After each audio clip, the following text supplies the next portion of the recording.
नमस्कार साथियों, स्वागत है आपका मेरे इस YouTube चैनल पर। आज प्रस्तुत है मेरी कविता बापू तुम कितने हानिकारक हो। आज जिस चौराहे पर खड़ा है देश, वहीं पर ठीक बीच में खड़ी है गांधी जी की मूर्ति, एक लाठी और धोती में लिए फकीर का वेश। इस चौराहे से निकल कर जाते हैं अपने अपने गंतव्य की ओर चार पथ।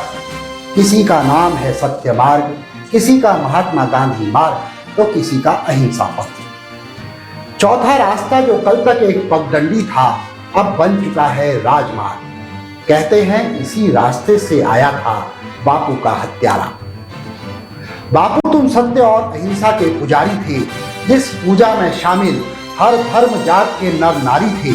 तुमने सत्य को अपने प्रयोगों से बांध लिया था और मन के भय को नैतिक आत्मबल से साध लिया था।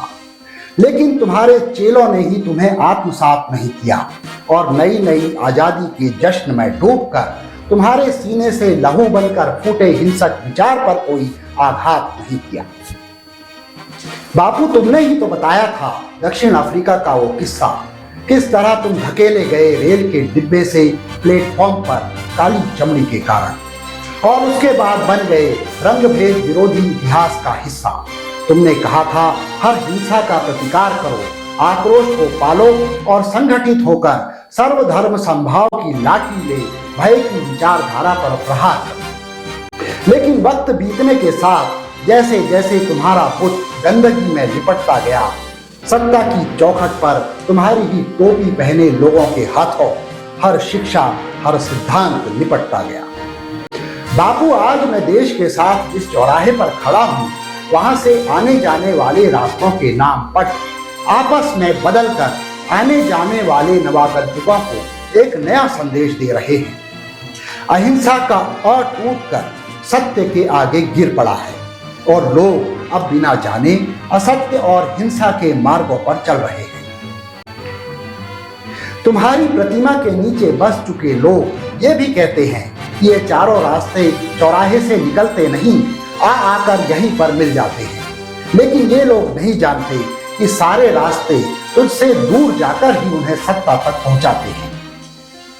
बापू तुमने जिन बंदरों को बुरा ना बोलने, सुनने और देखने की हिदायत दी थी, उन्हें तुम्हारे ही चेलों ने तुष्टीकरण से पाल पोसकर बड़ा कर दिया है। इधर भीड़ तंत्र ने उन्हें भी ठुकरा कर इन्हीं के सिर पर ताज रख दिया है। अब वो हर ओर बुराई फैला रहे हैं, झूठ दिखाकर, सुनाकर और चिल्ला चिल्ला के बोलकर। अब तो तुम्हारे चेलों ने तुम्हारे सपनों के साथ साथ विचारों को भी अलविदा कह दिया है। वो भूल चुके हैं तुम्हारी तरह लंबे लंबे डग भरना और सत्ता के विरोध में करना या मरना। उनके पास नहीं अब तुम्हारे विचारों की दौलत है।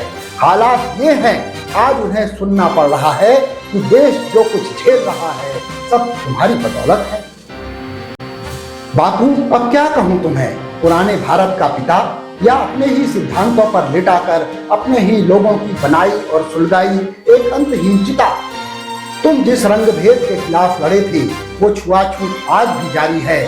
झूठ और पाखंड देशभक्ति पर भारी है।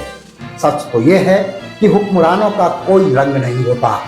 अब तक तुम्हारे बापू होने का अर्थ कुछ और था, नए भारत में कुछ और है। गोरे अंग्रेजों का वक्त तुम्हारा था, ये काले अंग्रेजों का दौर है। बापू इसके बावजूद कि आज तुम यहां नहीं हो, फिर भी दुनिया भर के लिए दया, ममता, करुणा और त्याग के प्रकाश पुंज की भांति प्रेरणा कारक हो। शायद नहीं, इसीलिए सत्ता के लिए आज भी तुम हानिकारक हो।